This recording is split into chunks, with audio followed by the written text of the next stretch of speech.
اللہ فرماتا ہے میرا پھر کرم، میری رحمت کس لیے ہے؟ برائی کرنے والا بھی، گناہ کرنے والا بھی مجھے پکارتا ہے، میں اسے بھی لبیک کہہ کر جواب دیتا ہوں۔ حضرت موسیٰ علیہ نبینا علیہ الصلوۃ والسلام کو ایک بار وحی نازل ہوئی کہ اے موسیٰ فلاں علاقے میں جاؤ، ہمارا ایک نیک بندہ اس کا انتقال ہو گیا ہے، جا کے اس کو غسل دو، اس کو کفن دو اور اس کا جنازہ پڑھو۔ حضرت موسیٰ وہاں پہنچ گئے اور جب وہاں جا کر آپ نے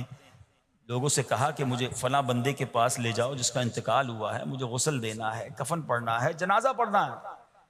لوگوں نے کہا حضرت یہ تو زمانے کا گناہ گار، بڑا بےہودہ، بڑا بدکار شخص تھا،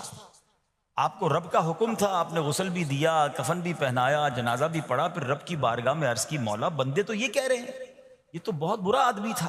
تو نے مجھے بھیجا اور فرمایا تیرا پیارا بندہ، میں نے جنازہ بھی پڑھ دیا، غسل اور کفن بھی دیا۔ اب ذرا آپ سوچیں کہ کسی کا جنازہ حضرت موسیٰ پڑھ دیں تو اس کی تو بخشش کا تو کوئی مسئلہ ہی کوئی نہیں نا، وہ تو اللہ کے نبی جس کا جنازہ پڑھے غسل دے، تو یا اللہ تو نے ایسا انتظام فرما دیا۔ تو رب کریم کی طرف سے پتہ ہے کیا جواب آتا ہے؟ اللہ فرماتا ہے اے موسیٰ بندے سچ کہتے ہیں، یہ بندہ واقعی بڑا گناہ گار تھا، جو علاقے والے شہر کے لوگ کہہ رہے ہیں نا ٹھیک کہہ رہے ہیں، یہ بندہ تھا ہی ایسا۔ یا اللہ جب اتنا گناہ گار تو اتنی بڑی مہربانی کس وجہ سے؟ ارشاد ہوا اے موسیٰ اس بندے نے مرنے سے پہلے مجھ سے 5 کلمات کے ذریعے بات کی، مناجات کی، مجھے پکارا، 5 سینٹنس تھے، 5 کلمے تھے، اور اے موسیٰ اس کی وجہ سے میں نے اس کی مغفرت فرما دی۔ تو حضرت موسیٰ کہتے ہیں یا اللہ وہ 5 کلمے تو بتا دے، وہ 5 کیسے جملے تھے کہ علاقے میں سب سے مشہور بدکار اور اس کا انتقال ہو تو رب مغفرت بھی فرمائے اور اپنے نبی کو فرمائے جا کے جنازہ پڑھو۔ تو آپ نے کہا یا اللہ وہ 5 کلمات بتا دے۔ اب ذرا یہ 5 کلمات سنیے گا، ایکچولی جو بات سمجھنی ہے نا، استغفار ہے کیا، معافی مانگنا ہے کیا، توبہ کیا ہے۔ اللہ فرماتا نا کہ ہم نے سنا کہ جو بندہ اللہ سے استغفار کرتا ہے اللہ اسے دیکھ کر مسکراتا ہے، اس کی وجہ یہ کہ بندہ رب کی بارگاہ میں اپنے آپ کو سرنڈر کرتا ہے، اپنے گناہ یاد کرتا ہے، اپنی کم مائگی کا اظہار کرتا ہے۔ وہ کہتے ہیں نا الندم التوبہ، شرمندگی توبہ ہے۔ شرمندہ ہو جائے نا انسان۔ دنیا میں پتہ کیا معاملہ ہے، ہم کسی عدالت میں جا کر کہہ دیں ہم نے جرم کیا ہے، اقبال جرم، ٹھیک ہے، تو کیا ہوتا ہے، جج کہتا ہے پھر اس کو گرفتار کرو اور سزا سناؤ، بندہ خود ہی مان رہا ہے، گواہوں کی ضرورت کیا ہے۔ دنیا کی عدالت میں اقبال جرم پر سزا ملتی ہے،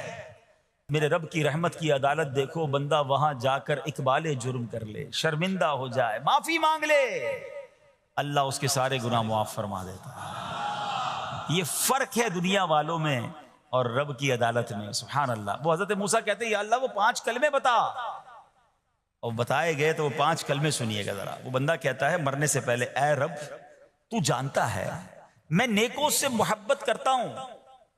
اگرچہ خود نیک نہیں ہوں، یا رب تو جانتا ہے میں فاسقوں سے بغض رکھتا ہوں اگرچہ میں خود فاسق ہوں۔ سمجھ رہے ہیں بات کو؟ اے اللہ نیکوں سے پیار کرتا ہوں، مجھے پتا ہے میں خود نیک نہیں ہوں، میں گناہ گاروں سے نفرت کرتا ہوں حالانکہ میں خود بھی گناہ گار ہوں، کہیں بھی اپنی بڑائی نہیں ہے، میں گناہ گار، میں بدکار، مگر اللہ میں پیار کرتا ہوں نیک لوگوں سے۔ تیسرا جملہ کیا تھا، یا رب اگر مجھے معلوم ہو جائے کہ میرے جنت میں داخل ہونے سے تیری ملکیت میں کوئی کمی آ جائے گی تو اے اللہ میں تجھ سے پھر جنت کا سوال کرنا چھوڑ دوں گا۔ مجھے یہ پتا ہے یا اللہ تو نے مجھے جنت میں داخل کیا نا، تیری جنت میں کوئی کمی نہیں آئے گی، بہت بڑی ہے، ہمیں مجھے داخل بھی کرنے سے تیرا کچھ نہیں جائے گا، اگر کچھ جاتا ہوتا تو یا اللہ میں جنت تیرے سے مانگنا چھوڑ دیتا۔ چوتھا جملہ کیا ہے، اے رب اگر مجھے معلوم ہو جائے کہ مجھے جہنم میں داخل کرنے سے تیری ملکیت میں اضافہ ہو جائے گا تو میں پھر جہنم سے پناہ نہیں مانگوں گا، یعنی اگر تو تیرے ملک میں تیری شان میں اضافہ ہو رہا ہے مجھے جہنم میں ڈالنے سے، پھر تو میں نہیں کہوں گا تجھے کہ جہنم سے نکال، مگر مجھے پتا ہے تو پہلے ہی مالک ہے، تو پہلے ہی خالق ہے، سب کچھ تیرا ہے، مجھے جہنم میں ڈالنے سے تیری کوئی ملکیت میں اضافہ نہیں ہونا۔ اور آخری بات کیا کہتا ہے، یا رب اگر تو مجھ پر رحم نہ کرے گا تو پھر کون کرے گا۔ اللہ فرماتا ہے اے موسیٰ میں نے اس پر رحم کیا، یہ میرے کرم کے لائق تھا، میرے کرم کے لائق نہیں تھا کہ میں اسے ناکام لوٹا دیتا، جب اس نے یہ کلمات کہے تو میں نے اسے درگزر فرمایا، اس کی مغفرت فرما دی اور میں ہی بخشنے والا مہربان ہوں۔ تو اے میرے پیارے اسلامی بھائیوں، آج وہ کام سیکھ کے جانا ہے، سمجھ کے جانا ہے، جس کو جو بندہ کرتا ہے تو رب کی رحمت گویا مسکراتی ہے۔ وہ یہ ہے کہ اللہ سے معافی مانگتے رہیں، استغفار کرتے رہیں، اللہ کو راضی کرنے کی کوشش کرتے رہیں۔